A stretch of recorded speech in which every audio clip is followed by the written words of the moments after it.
crime in Papua New Guinea has always been a national concern. Governments have struggled to contain crime. What concerns the Oro governor most is that the crime conditions in Papua New Guinea may have become conducive for organized criminals with overseas links. When this happens, then what it does is it sends signals to the rest of the world that here is a nation that is not capable or is unwilling or just doesn't seem to care enough to police its economy in such a way that it protects the interests of its people and legitimate businesses and investors.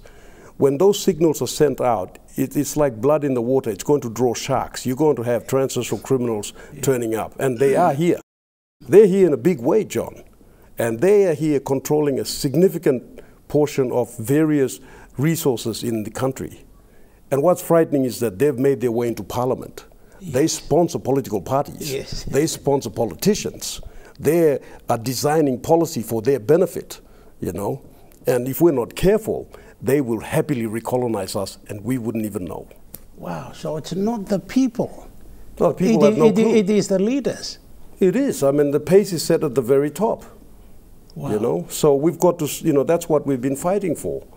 You know, and it's very difficult because every government that comes in is confronted with this massive problem, you know, but we've got to address it. Yeah, and to address it, John, you need a critical mass of like-minded parliamentarians who recognize that there is this problem and who want to find solutions for this problem. Okay, and it goes to the public institutions that are policing our norms here, and they're not up to scratch. They're not, John. Look, most of our government departments, well, all our government departments, first and foremost, were created for the ultimate purpose of protecting and promoting Papua New Guinean interests.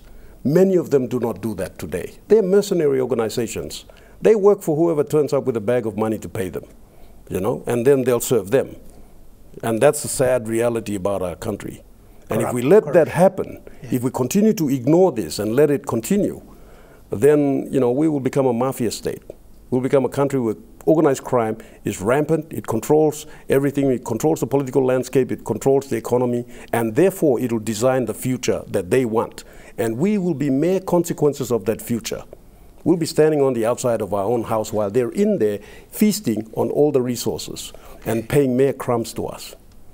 Okay, like-minded politicians getting in there and doing something about it is one. Is that enough to eradicate it? Is there enough? Well, you've got to have like-minded politicians that have the will to do this, yes. John. You know, I mean, it's not good enough to just recognize that something's wrong.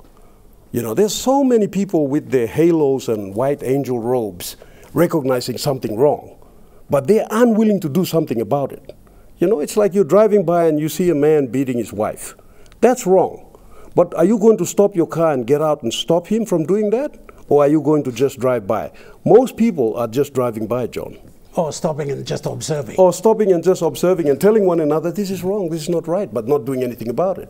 It's the same principles here that apply to running a country, you know. Many of us recognize what's wrong. Well, let's do something about it, you know.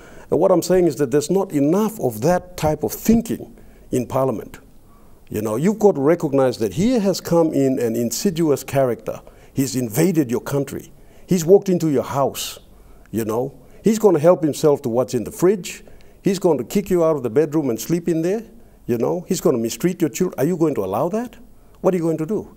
Well, if you recognize that this person is not supposed to be in that house, you should do everything to kick him out. You have to protect your children, your house.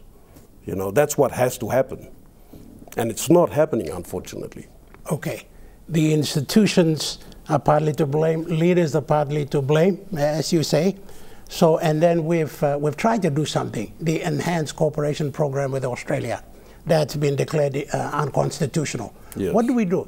Do we need to say, hang on, we've come thus far, we have a problem, we need help, and go to some country that can help us restore and go back to basics and start all over again?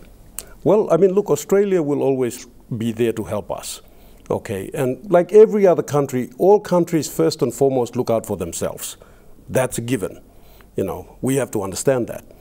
But in the case of Australia, they're responsible for us to a degree, okay? But they're not going to overstep certain boundaries. We'll have to work with them. There's also assistance available from other nations. New Zealand, for instance, the US, for instance, even Japan, Korea, there are other nations that are willing to assist in helping us build this nation into the nation that, you know, we are satisfied is moving in the right direction. Okay, we're a young nation. We're going to make mistakes. We're going to fall. We're going to stumble, pick ourselves up, and we'll learn as we go along. But if we're not learning, and if we're not doing anything about it, then we're never going to grow, you know.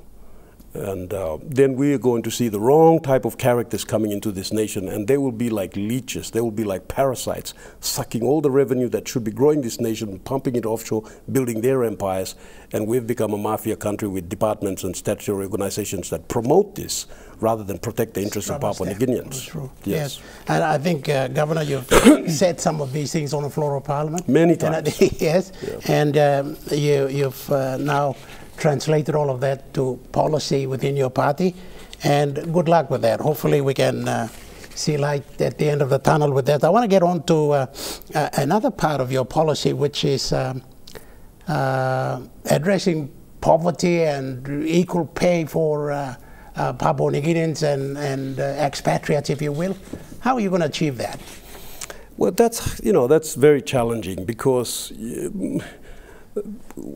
when I put that policy together, I was thinking specifically of this situation that exists where expatriates are paid, you know, substantially more than Papua New Guineans for the same. 3-4 times more. Yes. Yeah. Okay. So, say for instance, if you, John Eggins, were working in an organization as a media executive, okay, and they happen to be an expatriate in that same organization as a media executive, same position, most likely he would be on a salary 3-4 times more than yours. Not most likely, definitely. Definitely. Okay. Well, that should not be the case. Yeah. That should not be the case. Now, I'm not saying that we reduce his salary.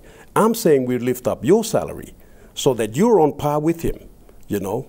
We're an independent nation, yes, we keep saying this, although that's debatable. And we're a rich nation too, so they say.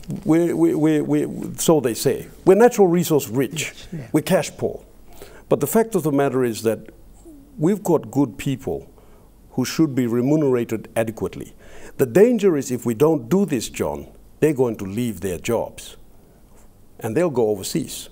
And that's already happening. Yes. That's already happening. Yeah. You know, John, what's happening is that it's not just the people who are educated at the tertiary level, what they deem to be, there's a word for it, skilled migration. Yes, or brain drain. Yes, brain drain, skilled migration. People who are educated as professionals, doctors, accountants, engineers. Now what's happening is that these aren't the only people leaving PNG. You've got mechanics, you've got carpenters, plumbers leaving PNG. This is real, you know, and it's frightening. And the reason why they're leaving is because they're not adequately remunerated here, you know. And they can get a better job, better wages, better conditions overseas. And it's happening, you know. So how do we address that? Well, we've got to look at the pays, wages situation, and we've got to ensure that our people are adequately remunerated so that they can live with dignity, you know. And at the same time, we cannot have this situation where we indirectly tell the rest of the world that they are superior to us. We're all supposed to be equals, you know, we're all human beings. You know, John Eggins, the executive media expert, should be paid the same wage or salary as Tom Smith from, you know, England, who's an executive media manager, whatever, you know. That's what I think. I'll live to see that day. No, it'll happen, no, John. It will and it must happen. We've got to structure it that way, and what I think we ought to do is we've got to look at the taxes. You know, right now, you know, our salaries and wages tax are the highest in the region. Highest, 35%. And as you go higher in how much you earn, you pay more, up to 38%. Expatriates actually pay about 45%, you know. That's too much. I honestly think that the taxes paid should be between 10 and 15%. You know, and then there should be a threshold, like 30%, 30,000 per annum and below, they should not pay any taxes at all. And then 30,000 and above, peg it between 10 and 15% for Papua New Guineans. Expatriates, they can pay maybe 45%. Well, I think some of the political party leaders that I've talked to are saying the same thing, so maybe we'll get something Yes, I proposed this in the first term to the Tax Review Committee. Okay. I proposed this proposal that the report that the Tax Review Committee had finalized, and nothing's ever been done about it. I'm interested to see some parties now running around saying we're going to reduce taxes. You were there when those reports were tabled, okay. and you should have, or when they were offered for you to table them, you should have acted upon it then. Why are you all of a sudden now? Next. You see, tourists are going to a place where they feel safe, comfortable, and they're going to get value for money.